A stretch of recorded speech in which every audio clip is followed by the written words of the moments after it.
નમસ્કાર, આપ જોઈ રહ્યા છો નિર્ભય ન્યૂઝ અને હું છું આપની સાથે રિદ્ધિ અને હું છું આપની સાથે ગોપી ઘાંગર।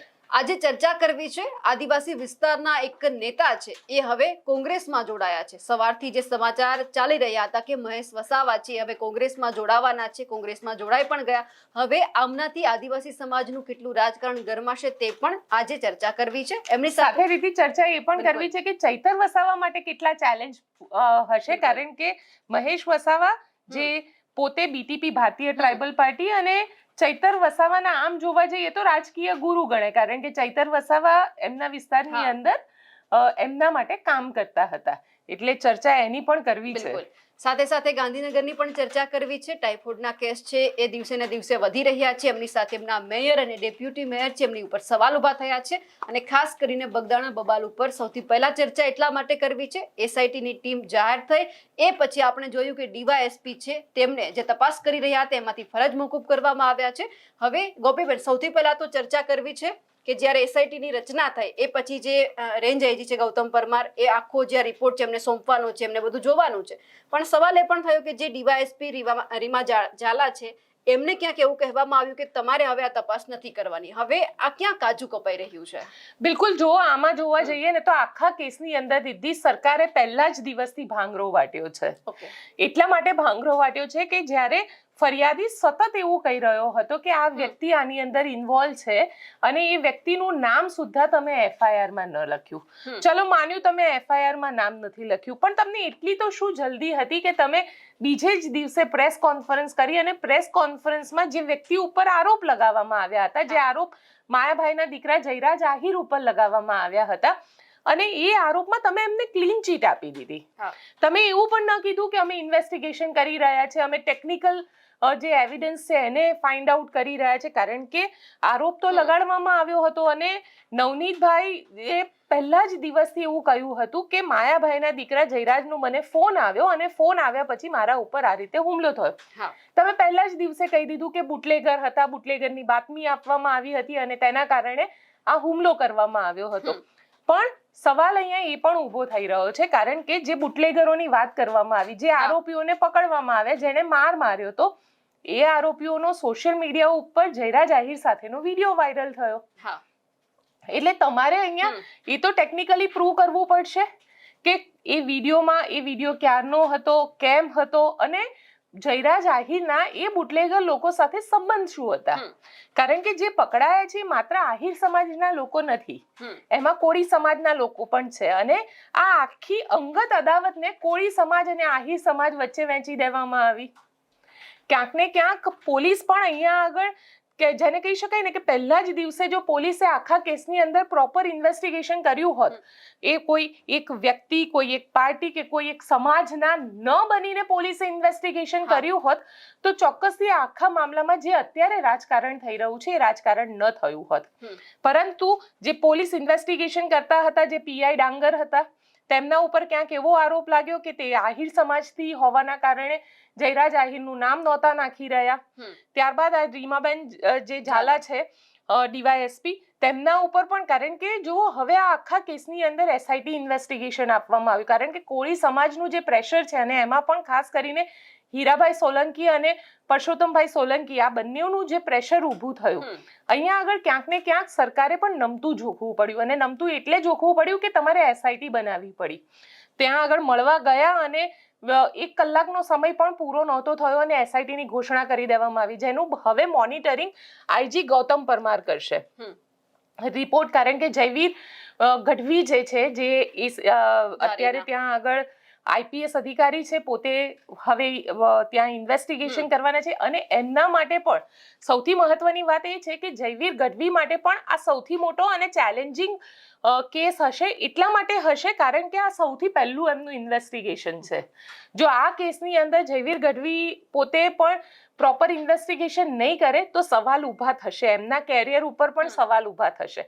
એટલે ક્યાંક ને ક્યાંક હવે આખા કેસની અંદર બધા જાગ્યા છે, સરકાર જાગી, તરત ને તરત ઇન્વેસ્ટિગેશન સોંપી દેવામાં આવ્યું। પરસોત્તમભાઈ પોતે પિક્ચરમાં આવ્યા, કોળી સમાજના ન્યાયની વાત કરવામાં આવી, પણ આ બધા ત્યારે ક્યાં ગયા હતા જ્યારે આ આખો કેસ બન્યો હતો.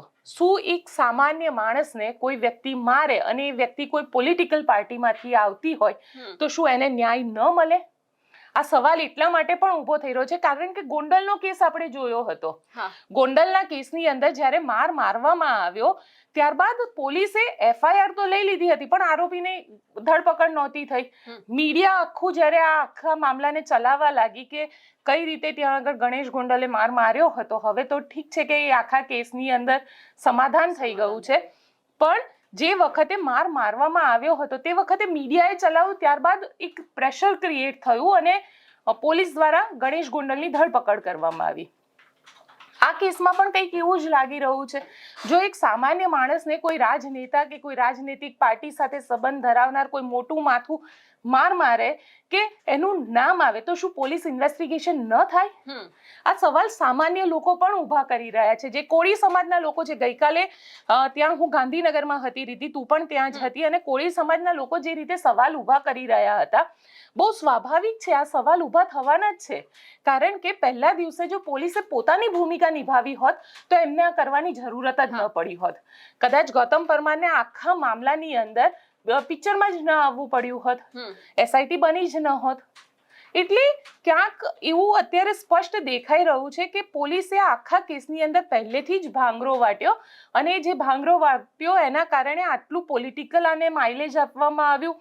ક્યાંક કોળી સમાજ વર્સિસ આહિર સમાજની વાત આવી અને અંતે થયું એવું કે ઇન્વેસ્ટિગેશન માટે SIT બેસાડવામાં આવી.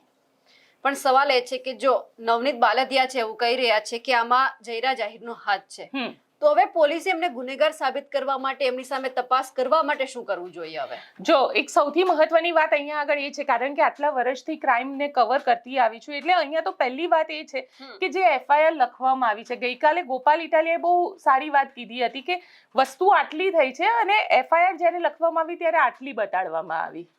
એટલે તમે એવી ઘણી બધી ટેકનિકલ ભૂલ રાખી દીધી કે જે ભૂલનો ફાયદો આરોપીને પોતાને મળી શકે. ક્યાંક ને ક્યાંક પોલીસ પણ જે છે એ એજન્ટ તરીકે કામ કરી રહ્યા હોય એવું લાગે છે, એવું ગોપાલ ઇટાલિયાનો ગઈકાલે ક્લેમ હતો. પણ અહીંયા સવાલ એ ઊભો થઈ રહ્યો છે કે હવે ટેકનિકલી પુરવાર કરવું પડશે કારણ કે તમે SIT ની રચના થઈ છે એટલે ફરીથી નવનીતભાઈનું સ્ટેટમેન્ટ લેવાશે. જે સ્ટેટમેન્ટ લેવામાં આવ્યું છે લગભગ 2 દિવસ પહેલા પણ એક નવું સ્ટેટમેન્ટ લેવામાં આવ્યું હતું નવનીતભાઈનું અને એની અંદર એમને સ્પષ્ટ શબ્દમાં જયરા જાહેરનું નામ આપ્યું છે. એટલે હવે પોલીસે એ સાબિત કરવું પડશે કે જયરા જાહેર હતા કે નહોતા, અને નહોતા તો ક્યાં હતા. એમની સાથે કોઈ ફોન ઉપર વાતચીત થઈ હતી? જો થઈ હતી, આરોપી એ વખતે વિડીયો શૂટ કરી રહ્યા હતા એટલે સાયબર એવિડન્સ ક્રિએટ થઈ રહ્યા હતા. એ કોની સાથે કોન્ટેક્ટમાં હતા? એ કોન્ટેક્ટમાં હતા તો જયરા જાહેરના કોન્ટેક્ટમાં હતા એ વખતે જયરા જાહેરનું લોકેશન શું હતું? કારણ કે અત્યારે આપણે બધા જ મોબાઈલને વાપરીએ છીએ અને મોબાઈલ એ સૌથી મોટા ડિજિટલ એવિડન્સ ઊભા કરવા માટે અને કેસને સોલ્વ કરવા માટે મહત્વપૂર્ણ હોય છે.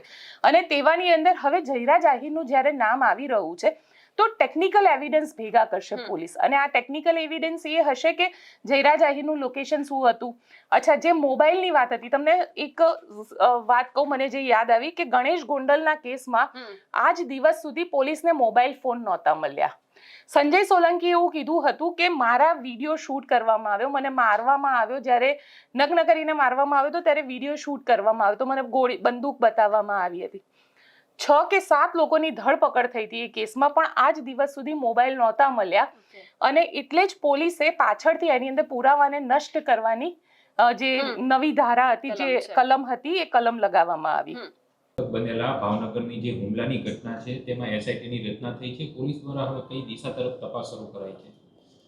જે બગદાણામાં ગુનો દાખલ થયો છે એમાં પ્રાથમિક રીતે બગદાણા પોલીસ અને ત્યારબાદ KS પટેલ PI મહુવાએ તપાસ કરેલી હતી.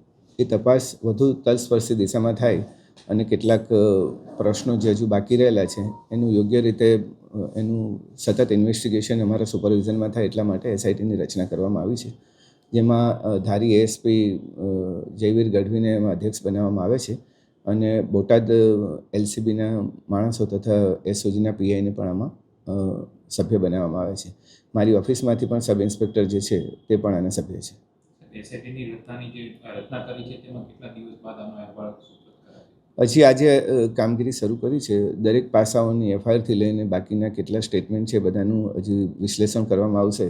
કેટલા પુરાવા પ્રાપ્ત થયા છે અને કયા પુરાવા હજુ લેવાના બાકી છે તેનું ટોટલ વિશ્લેષણ કરીને ચોક્કસપણે ઘટના કેવી રીતે ઘટી એનું બીજા સંયોગિક પુરાવા શું છે તમામ એકત્રિત કરવા માટે અત્યારે ટીમ કાર્યરત છે.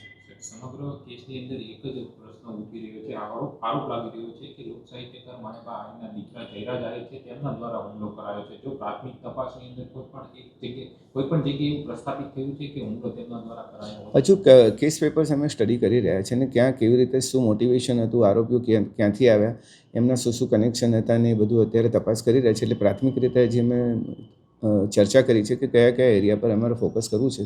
થોડું તપાસ આગળ વધ્યા બાદ જ હું આમાં બતાવી શકીશ.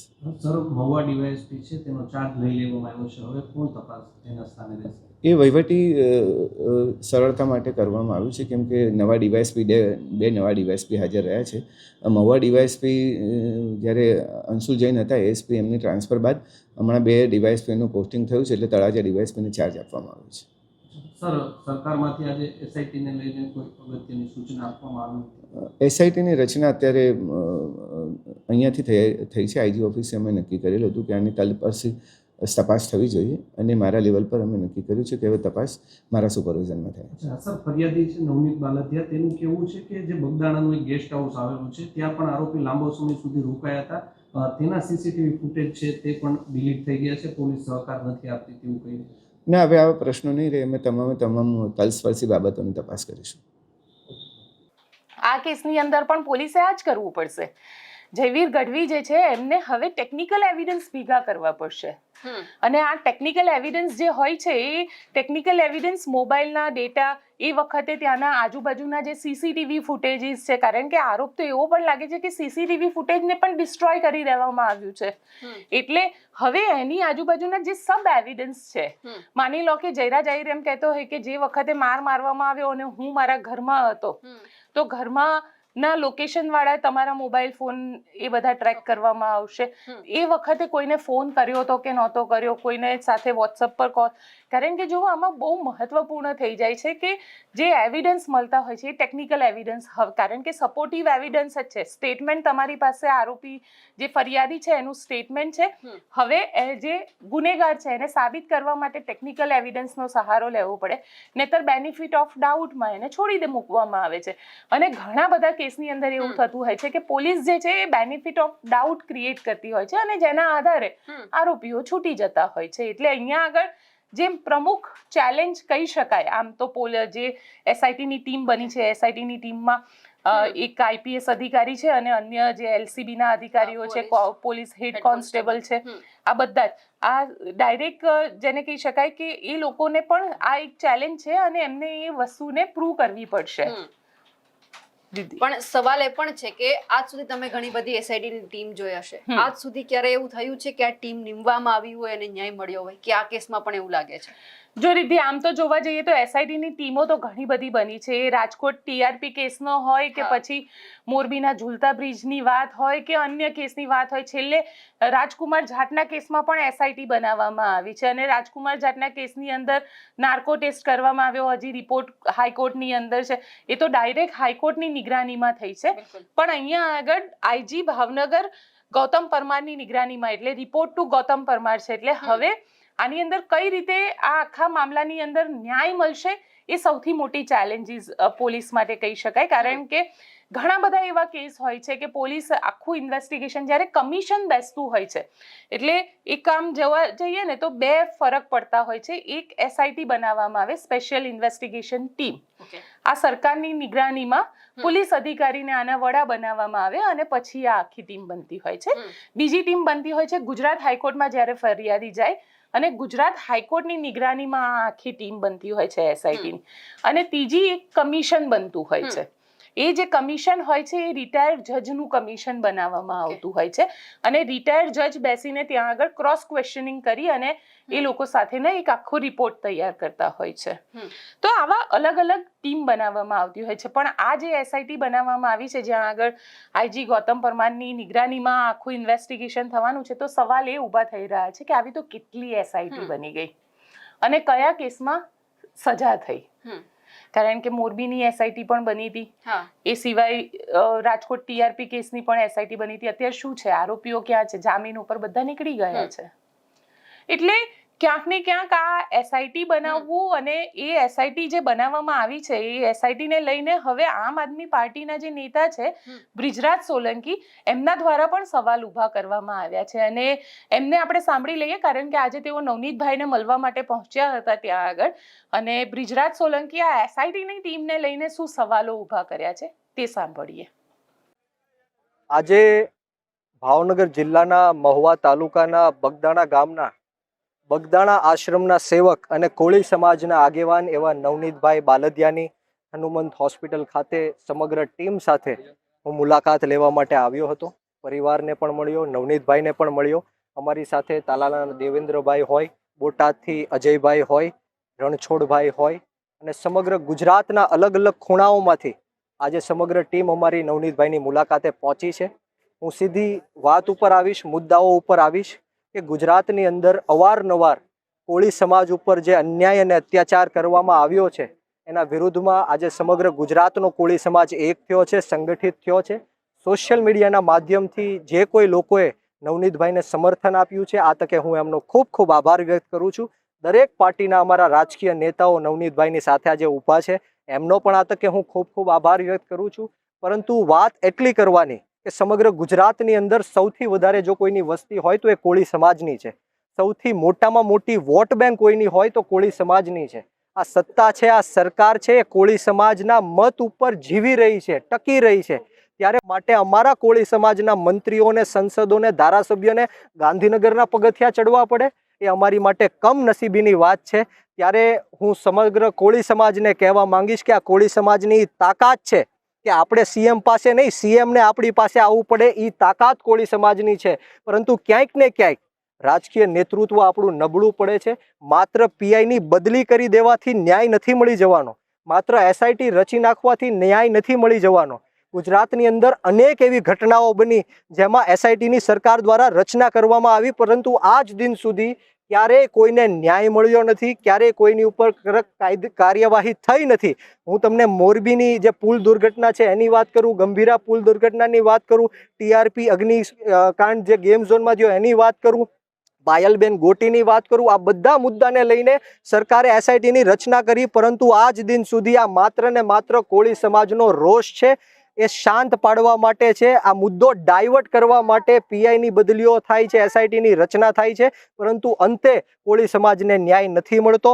પરંતુ આવનારા દિવસોમાં નવનીતભાઈના નેતૃત્વ નીચે જો નવનીતભાઈ કહેશે તો અમારી 14 જાન્યુઆરી પૃથ્વીપતિ સમ્રાટ વીર માંધાતા મહારાજની જન્મ જયંતિ આવે છે. સમગ્ર ગુજરાતની અંદર રેલીઓ, શોભાયાત્રા થાય છે. ત્યારે આખા ગુજરાતમાં બંધ રખાવીને જો નવનીતભાઈ કહેશે તો 14 જાન્યુઆરીએ બગદાણા ખાતે 1 લાખ કોળી સમાજનું મહાસંમેલનનું અમે આયોજન કરશું અને નવનીતભાઈને ન્યાય અપાવીને રહેશું. આ તકે હું સોશિયલ મીડિયાના માધ્યમથી તમામ યુવાનોને કહેવા માંગીશ કે આ જે લડાઈ છે એ કોઈ સામાજિક લડાઈ નથી, આ વ્યક્તિગત લડાઈ છે. આ કોળી સમાજ વર્સિસ આહિર સમાજની લડાઈ નથી. મને 18 વર્ષના યુવાનોના ફોન આવ્યા, એમનું સમર્થન નવનીતભાઈ સાથે છે. આ વ્યક્તિગત લડાઈ છે, આ અસામાજિક તત્વોની સામેની લડાઈ છે. એટલા માટે આપણે સૌએ શાંતિ જાળવવાની છે અને નવનીતભાઈને ન્યાય કઈ રીતના મળે એ દિશામાં આગળ વધવાનું છે. હવે આપણે બ્રિજરાજ સોલંકીને તો સાંભળ્યા, પણ હવે સવાલ એ પણ થઈ રહ્યો છે કે આ તપાસ ક્યાં સુધી પહોંચશે? ખરેખર નવનીત બાલદિયા છે, એમને ન્યાય મળશે ખરો? ચર્ચા ગાંધીનગરની પણ કરવી છે કે જ્યાં ટાઇફોઇડના કેસ વધી રહ્યા છે, મેયર છે, ડેપ્યુટી મેયર છે, ભાવનગરમાં ક્રિકેટમાં ક્યાંક વ્યસ્ત છે. બેન, બિલકુલ કોલેરાના કેસીસ વધી રહ્યા છે. જે ગટરનું પાણી છે એ પીવાના પાણી સાથે મિક્સ થઈ ગયું છે. અને આ અમદાવાદમાં કે ગાંધીનગરમાં એકલામાં નથી થયું, આ પહેલા ઇન્દોરમાં થયું હતું ને ત્યાં 10 બાળકોના મોત થયા હતા. અને જે મંત્રીએ ત્યાં આગળ જે કૈલાસ વિજયવર્ગીય એમના દ્વારા જે નિવેદન આપવામાં આવ્યું હતું ને પત્રકારને જે રીતે કહેવામાં આવ્યું હતું એ ખરેખર ખૂબ શર્મનાક હતું. અને આજે જે મેયર અને ડેપ્ટી મેયરનું જે નિવેદન આવ્યું ક્રિકેટને લઈને એ પણ ખૂબ શર્મનાક છે. કારણ કે અહીંયા આગળ ક્યાંક એ લોકોને એવું લાગી રહ્યું છે કે એ લોકોને સત્તા માથે ચડી ગઈ છે રીતે. કારણ કે આટલી મોટી ઘટના હોય, તમારા 100 થી વધારે બાળકો, અને એ પણ કોની ભૂલથી? કોર્પોરેશનની ભૂલથી? કારણ કે સ્વાભાવિક છે કે લોકો પોતે તો પાણીની લાઈન નથી જ નાખવા જવાના હા કે એમાં ગટરનું પાણી મિક્સ નથી જ કરવાના.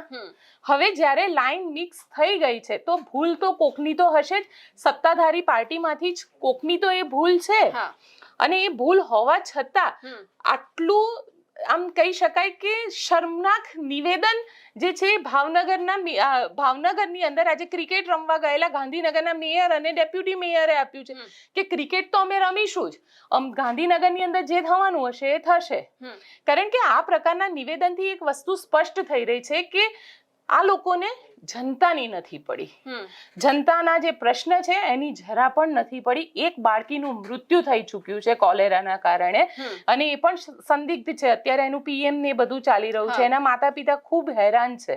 એમનું બીજું બાળક પણ અત્યારે હોસ્પિટલાઇઝ છે અને અન્ય બાળકોને પણ અત્યારે હોસ્પિટલમાં દાખલ કરવામાં આવ્યા છે. 100 થી વધારે બાળકો છે, 50 જેટલા જે લોકો છે એ લોકોને ત્યાં આગળ થોડા ગંભીર બતાવવામાં આવ્યા છે. એટલે સ્થિતિ એ છે કે તમે આટલી લાપરવાહી કઈ રીતે રાખી શકે? અને ક્રિકેટ મહત્વની છે કે અહીંયાની સિચ્યુએશન મહત્વની છે? લોકો મરી રહ્યા છે. તમને જે જનતાએ વોટ આપ્યા છે એ વોટનું શું? એ લોકોએ તમને એના માટે તો વોટ નહોતા જ આપ્યા કે તમે ગંદુ પાણી તેમને પીરશો. અને જે વિસ્તારની અંદર થયું છે પાણી ખૂબ જ પ્રદૂષિત છે. પરિસ્થિતિ એ છે કે ગૃહમંત્રી અમિત શાહ દિલ્હીમાં બેઠા અહીંયાનો રિપોર્ટ લઈ રહ્યા છે અને ગાંધીનગરના મેયર અને ડેપ્યુટી મેયર ભાવનગરમાં ક્રિકેટ મેચ રમી રહ્યા છે. આ શર્મનાક વાત છે અને આ શર્મનાક એટલા માટે છે કે ભારતીય જનતા પાર્ટી આના ઉપર વિચારવું જોઈએ. કારણ કે હવે ગાંધીનગર કોર્પોરેશનની ચૂંટણી આવી રહી છે અને ગાંધીનગર કોર્પોરેશનની ચૂંટણી પહેલા આ પ્રકારના જો નિવેદન મેયર અને ડેપ્યુટી મેયર આપતા હોય તો ખરેખર ઢાંકણીમાં પાણી લઈ અને બધાએ ડૂબી મરવું જોઈએ. એ નિવેદનો સાંભળી લઈએ. જો એ ખાલી અત્યારે જો કોંગ્રેસનો એવો આક્ષેપ છે કે ટાઇફોઇડ ગાંધીનગરમાં રોગ છે અને મેયર છે તે ભાવનગરની અંદર ક્રિકેટ કોંગ્રેસ વાળાનું કામ જ એ છે. બધું કંટ્રોલ થઈ ગયું છે. બધા દર્દીઓ બહાર નીકળી ગયા છે. એમાંથી જે લોકો જેના રિપોર્ટ આવવાના બાકી હતા એના જ વધારે રિપોર્ટ આવે છે. બાકી કોઈ વિષય છે જ નહીં. અને કોંગ્રેસ વાળાનું કામ જ એ છે કે જે ભારતીય જનતા પાર્ટી કામ કરતી હોય ને એની પર પાણી ફેરવવાનું આ પાખંડી પાર્ટીનું કામ જ એ છે. બાકી કોઈ વિષય છે જ નહીં. હા, ફેલાય તો કંટ્રોલ થઈ ગયો છે. નવા કોઈ કેસ આવતા નથી. એ કારણ હજુ બહાર આવ્યું નથી. ટાઇફોઇડ છે, ખૂબ રોગચાળો ફેલાયો છે અને તેમ છતાં ગાંધીનગરની ટીમ અહીં ક્રિકેટ ટુર્નામેન્ટ સેરેમની ઓપનિંગ સેરેમનીમાં આવી છે. શું કહેશો? ઓપનિંગ સેરેમનીમાં આવી છે. અમે હકીકત ઓપનિંગ સેરેમની કરીને અમે ગાંધીનગર પર પાછા જવાના છીએ અને ઓલરેડી આરોગ્ય કેન્દ્ર અમારું સારી રીતે કામ કરી રહ્યું છે. અને આ તો હકીકતથી અઠવાડિયે 3 દિવસ પહેલાંનું હતું. બરાબર, ટેપો રોજ નીકળ્યો એ અમારી ટીમ ગાંધીનગરની ટીમ કામ કરે છે. સર, એક બાળકીનું મોત થયું છે ટાઇફોઇડના કારણે અને કોંગ્રેસનો સ્પષ્ટ આરોપ છે કે ક્રિકેટ કાંગ્રેસ શું તો વેપાર થઈ ગયા. કાંગ્રેસ તો એ જ છે, નેગેટિવ વિચારધારણા વાળી કોંગ્રેસ વિચારધારા જેવી છે. એવું ન હોય સાહેબ, મોત એવું ન હોય. ક્રિકેટ ટુર્નામેન્ટમાં ગાંધીનગર ટીમે ભાગ લેશે, કોર્પોરેટરો બધા નહીં રોગચાળો મહત્વનું છે. અત્યારે સંપૂર્ણ કંટ્રોલ થઈ ચૂક્યો છે રોગચાળો. સંપૂર્ણ કહેવાનો મતલબ 70 કે 75% રોગચાળો સંપૂર્ણ થઈ ચૂકેલો છે કહેવાનો મતલબ. ગાંધીનગરના કોર્પોરેટર મેચ રમશે કે રદ કરશે? હા, ના, મેચ રમશે. તમારી માટે ક્રિકેટ ટુર્નામેન્ટ અગત્યની કે આ જે રોગચાળો ફેલાયો નહીં, રોગચાળો છે અમારું પદ અધિકારી અમારી ફરજમાં એવું આવે છે કે અમારો જે રોગચાળો ફળ નીકળ્યો છે એ અમારા માટે ઓકે છે. તમારા ગાંધીનગરના પ્રથમ નાગરિક એવા મેયર પણ આ સેરેમનીની અંદર સામેલ છે. તો પ્રજા જ્યારે ઈચ્છી રહી હોય કે ટાઇફોઇડ કંટ્રોલમાં આવે અને ત્યારે તમે આ ભાવનગરની અંદર પ્રજા હકીકતી હવે પણ એનું કામકાજ ચાલુ જ છે. આપના જ નગર સેવકોનું એવું સ્ટેટમેન્ટ છે કે ડેપ્યુટી મેયર અહીંયા ભાવનગર નથી આવે, ગાંધીનગર બેઠા છે, પણ આપની હાજરી તો ભાવનગરમાં દેખાય છે. એ બાબતે શું કહેશો? ના, ખોટું છે. કારણ કે દેખી જ આવે છે, કહીએ છીએ ભાવનગર છીએ. તમે કોંગ્રેસ કહેશો? હા, કોંગ્રેસ કહેશો કે કોંગ્રેસ વાળા ખોટું? ના, કોંગ્રેસે કીધું છે એવું ન હોય સાહેબ. સત્ય છે. હા, તો કેમ એવું સ્ટેટમેન્ટ? ઓકે, બીજું બોલો. રોગચાળા લઈને કેવી પરિસ્થિતિ? ઘણી બધી વખત એક કે બે નેતા આમનો ભોગ નથી બનતા, અનેક નેતા આનો ભોગ બને છે. એમને એવું લાગે છે કે અમને ખુરશી મળી ગઈ છે એટલે અમે પછી રાજા છીએ, જનતાનું જે થવું એ ભલે થાય. ચર્ચા આજે મહેશ વસાવાની પણ ગોપીબેન કરવી છે. સૌથી પહેલા તો સવાલ એ છે કે તમે મહેશ વસાવાની રાજનીતિ ખૂબ સારી રીતે જાણો છો. બીટીપી માંથી ભાજપમાં જવું, ભાજપ છોડવું, કોંગ્રેસમાં આવવું, કઈ થશે કે પછી આ જ રીતે પક્ષ આમાં જવું તેમાં જવું ને પાછું ઘરે હતું એમ નમાવી જવું? જો રીતિ શરૂઆત તો આની અંદર ભારતીય જનતા પાર્ટીનો પક્ષ છોડ્યા બાદ એવું કહેવાતું હતું કે મહેશ વસાવા જે છે એ પોતાની અલગ રાજનીતિ કરશે, પણ આજે કોંગ્રેસમાં આવી ગયા. અને કારણ કે ક્યાંક ને ક્યાંક અત્યાર સુધી છોટુ વસાવા જે છે કોંગ્રેસ સમર્થક હતા અને કોંગ્રેસના સમર્થનથી એમની ઝઘડિયાની રાજનીતિ ચાલી રહી હતી. અને એ પણ એટલા માટે ચાલતી હતી કે અહેમદભાઈ ભરૂચથી આવતા હતા અને અહેમદ પટેલના સમર્થક તરીકે ચાલતા હતા. અહેમદભાઈ પણ એમને સમર્થન આપતા હતા. 2017ની અંદર જે ચૂંટણી થઈ હતી રાજ્યસભાની ચૂંટણી, એમાં 1 વોટે અહેમદ પટેલ જીત્યા હતા અને એ વોટ હતો છોટુભાઈ વસાવાનો જે બીટીપી પાર્ટીનો હતો. એટલે આમ જોવા જઈએ તો સંકટ સમયની સાંકળ તરીકે હંમેશા છોટુ વસાવા કોંગ્રેસને કામ લાગતા હતા. પણ હવે મહેશ વસાવા જે છે એ આજે કોંગ્રેસમાં જોડાયા છે.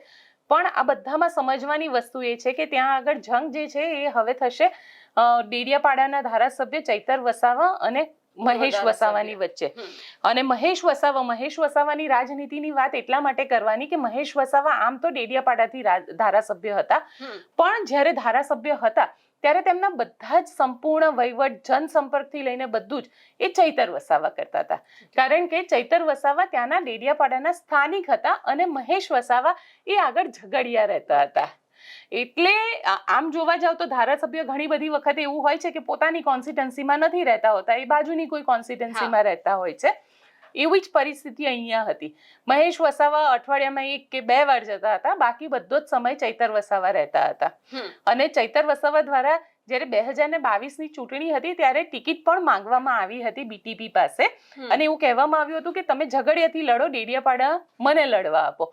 અને મહેશ વસાવાએ જે પારિવારિક ઝઘડા હતા એમના, અને પારિવારિક ઝઘડામાં પણ છોટુ વસાવા સાથે દિલીપ વસાવા સાથે આ લોકોના જે ઇન્ટરનલ ઝઘડા હતા તેના કારણે મહેશ વસાવા ડેડિયાપાડાથી લડ્યા.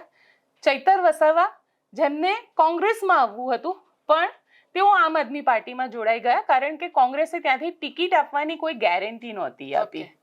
એટલે ચૈતર વસાવા એ જ વખતે આમ આદમી પાર્ટીમાં જોડાઈ ગયા. આમ આદમી પાર્ટીએ ગેરંટી આપી હતી કે અમે તમને ટિકિટ આપીશું અને ચૈતર વસાવા 2022ની ચૂંટણીમાં ત્યાંથી જીતી ગયા. મહેશ વસાવા હારી ગયા હતા ડેડિયાપાડાથી. હવે આદિવાસી રાજકારણને સમજવા જેવું છે, કારણ કે છોટુ વસાવા એ આદિવાસી મસીહા ગણાતા હતા અને જે રીતે છોટુ વસાવા ઈચ્છે એવી રીતે આદિવાસીઓ ટર્ન થતા હતા, પણ મહેશ વસાવામાં એ પાવર નથી. મહેશ વસાવા આદિવાસીને ટર્ન નથી કરી શકતા, એ વોટને પોતાનામાં કન્વર્ટ નથી કરી શકતા, જે ચૈતર વસાવા કરી શકે છે. અને એક વસ્તુ તમે અહીંયા લખીને રાખો કે લોકોને એવા જ આદિવાસી નેતા ગમે છે કે જે આદિવાસી નેતા સરકારની સામે પડે છે. જો ચૈતર વસાવા હમણાં ભાજપમાં આવતા રહે ને તો એમની લોકપ્રિયતા ઘટી જાય, કારણ કે તમે ત્યાં બોલી નહીં શકો, તમે સરકારની સામે લડી નહીં શકો, એટલે તમારી લોકપ્રિયતા ત્યાં ઘટી જશે. લોકોને ચૈતર વસાવા એટલે ગમે છે કે બોલે છે, એ સરકારની સાથે લડે છે, એ અધિકારીઓને ખખડાવે છે, એ બહાર બેસી જાય છે, રોડ ઉપર બેસી જાય છે. મહેશ વસાવાની રાજનીતિ ક્યાંક ઉપર વધી ગઈ. મહેશ વસાવાને એવું હતું કે ભાજપમાં જોડાઈશ પછી મને કંઈક મળશે. જે દૂધધારા ડેરીનું રાજકારણ પણ આપણે જોઈ લીધું, એમાં પણ મહેશ વસાવા નિષ્ફળ રહ્યા.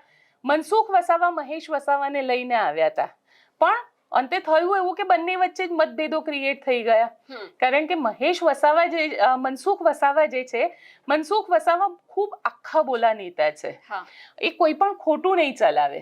અને એ જ સમસ્યા અહીંયા આગળ મહેશ વસાવાને થઈ. એટલે ક્યાંક મહેશ વસાવાએ ત્યાં આગળ પ્રકાશ દેસાઈ અને અન્ય લોકોને મદદ કરી કે એ લોકોની સાથે જવાનો પ્રયત્ન કર્યો, પણ એ સેટ ના થઈ શક્યા અને છેલ્લે અલ્ટિમેટલી હવે કોંગ્રેસમાં આવી ગયા. મહેશ વસાવાને સાંભળ્યા, જે કોંગ્રેસ જ્યારે જોઈન કર્યું તો એ દ્રશ્ય પણ જોઈએ અને મહેશ વસાવાને પણ સાંભળીએ કે એમને શું કહ્યું. ને આપણે જે આ ચૂંટણી હમણાં તાલુકા જિલ્લાની જે ચૂંટણીઓ આવી રહી છે એમાં અમે પરિણામો લાવીને બતાવીશું. આપ તમે જોઈ લો, 14 જિલ્લાઓ 52 તાલુકા ગુજરાતની અંદર છે, એની અંદર અમે જબરજસ્ત મહેનત કરીશું. બીજું સાથે સાથે અત્યારે આ ભારતીય જનતા પાર્ટી ભાજપ આદિવાસી વિસ્તારમાં એક પ્રાણીને લાવ્યા છે. દિલ્હીથી આવેલા ઠગ લોકોનો એક એજન્ડાની ગાડી બન્યો છે ગુજરાત જોડો યાત્રા કરવા માટે. એ ગુજરાત જોડો યાત્રા નથી, આદિવાસી તોડો યાત્રા કરે છે એ માણસ. કેમ કે એને આપણે સબક શીખવવો પડશે. એનું કારણ છે કે પણ ભાજપનું પ્યાદુત છે, બે ટીમ છે, એ આરએસએસ ની પેદાઈશ છે. અરવિંદ કેજરીવાલને આ અન્ના હજારે અને આ ભાજપે જ પેદા કર્યા છે. આ એના જ દીકરા છે, ભાજપના જ દીકરા છે. એટલે એવા લોકોને ઓળખી લેજો. એનું કારણ છે કે આવા માણસોને હાથા બનાવી, આપણે જયારે જંગલ કાપવાનું હોય તો આપણે લાકડીનો હાથો જોઈએ તો જંગલ કાપી શકીએ. માટે આ વિસ્તારમાં એક હાથો બનાવ્યો છે આદિવાસી વિસ્તારમાં, જેણે આ વિસ્તારની અંદર આ બાજુથી તે બાજુ દોડવાનું કામ કર્યું, પણ એસું કઈ ઉગવાનું નથી. સાહેબ, હું ડેડિયાપાડામાં 22 વર્ષ લડ્યો છું. હું 2 વખત ધારાસભ્ય બન્યા છે. એ આજે જ્યાંથી ધારાસભ્ય છે ને, એમની એક પણ સીટ ત્યાં ગાડી તાલુકા જિલ્લામાં પણ નહીં આવવા દઈએ ને આવનારી વિધાનસભા પણ અમે એમને ત્યાં હરાવી દઈશું. અને આ ભરૂચની અંદરથી જયારે ભરૂચની ભૌગોલિક પરિસ્થિતિ છે, આદિવાસી, મુસ્લિમ, ઓબીસી અને એસસી આ મોટી વસ્તી છે. આવનારા સમયની અંદર તાલુકા અને જિલ્લા પંચાયતો અમે નર્મદા અને ભરૂચ જિલ્લામાંથી ઊભી કરીશું. આખા ગુજરાતની અંદર અમે ફરીથી આ કોંગ્રેસને ઊભી કરશું. જેવી રીતે 31 જિલ્લા પંચાયતો આગળ હતી, એવી રીતે જિલ્લા પંચાયતો અને નગરપાલિકાઓમાં બહુમતી આવવાની છે. એ દિવસે અમને ગરીબોનો રાજ આવશે. આ ગરીબો માટે, જળ જમીન જંગલ માટે લડશું. ને ખાસ કરીને ઉમરગામથી અંબાજી સુધી આ વિસ્તારમાં સિંચાઈનું પાણી નથી. આ એક ખેતરમાં અમે સિંચાઈ માટે પાણી લાવીશું. અમારા વિસ્તારમાં પણ અમે શેરડી, કપાસ, તુવેરો બધું કાયમ માટેનું અમારું અનાજ પાકે એવી વ્યવસ્થા આ કોંગ્રેસ સરકાર કરે છે. અને આ વિસ્તારની અંદર જેણે ખનીજો ચોરવાનું કામ કર્યું, જિજ્ઞેશભાઈએ કીધું કે મોટા લોકોના બંગલા શહેરોમાં બને છે. મારો આદિવાસી સમાજ ત્યાં મજૂરીએ જાય છે. કેમ કે આ વિસ્તારમાંથી જે બંગલાઓ બને છે એનું મટીરિયલ આ વિસ્તારમાંથી નીકળે છે. પથ્થરો, રેતી, પાણી, અને કારીગરો પણ આપણા જ લોકો છે, મજૂરો પણ આપણા જ લોકો છે. છતાં બી આજે બંગલા એ લોકોના બન્યા છે. ને આજે આદિવાસી વિસ્તારના ગામડાઓની અંદર જો કેમ બધાના ઝૂંપડા જ છે ને. આટલું મોટું જંગલ હતું, એ જંગલ ક્યાં જતું રહ્યું? હવે અહીંયા મહેશ વસાવાએ ચેતર વસાવાને ચેલેન્જ તો આપી દીધી છે, પણ ગોપીબેન છેલ્લે એ સમજી લે, ચેતર વસાવાને ચેલેન્જ આપવી, પણ મહેશ વસાવા કોંગ્રેસમાં જોડાયા છે, કોંગ્રેસને કોઈ ફાયદો કરાવશે? આમ તો જોવા જઈએ તો કોંગ્રેસને ફાયદા કરતા પણ ત્યાં આગળ એ વિસ્તારની અંદર નુકસાન ઘણું થશે, કારણ કે મહેશ વસાવાની એ લોકપ્રિયતા નથી. નેતા ખરા, પણ આદિવાસીઓમાં પણ એ જે લોકપ્રિયતા હોવી જોઈએ, આમના કરતા કદાચ છોટું વસાવા હોત ને તો ટર્નઆઉટ વધારે હોત. એટલે છોટું વસાવાની પોતાની એક લોકચાહના છે, છોટું વસાવાનું પોતાનું લોકો માને છે, અને ખાસ કરીને આદિવાસી નેતાઓમાં પણ એટલો જ મોટો દબદબો છે. મહેશ વસાવાનું એ નથી. કોંગ્રેસમાંથી બીટીપી હતી, બીટીપીમાંથી ભાજપમાં ગયા, ભાજપમાંથી પાછા આવ્યા, પાછા કોંગ્રેસમાં ગયા. એટલે ક્યાંક પોલિટિકલી બેનિફિટ મને અહીંયા નથી દેખાતો. પણ હા, એટલું ચોક્કસથી કહી શકાય કે જો આની પાછળ છોટું વસાવાનું મગજ હશે અને છોટું વસાવા જો મહેશ વસાવાને મદદ કરશે તો ઝઘડિયાની અંદર 2027 માટે કોંગ્રેસને થોડો ફાયદો થઈ શકે છે. બિલકુલ, એટલે કે હવે જોવાનું છે કે 2027માં ખરેખર દેડિયાપાડાની અંદર કોંગ્રેસને કઈ ફાયદો થાય છે કે પછી પોતાના ફાયદા માટે મહેશ વસાવા છે અહીંયા મેદાનમાં આવ્યા છે. હવે જોવાનું રહેશે. અમારા આજના અહેવાલને લઈને આપનું શું માનવું છે કમેન્ટ કરીને ચોક્કસથી જણાવજો, અને અમારી નિર્ભય ન્યૂઝ ચેનલને લાઇક, શેર અને સબસ્ક્રાઇબ કરવાનું ભૂલશો નહીં. નમસ્કાર.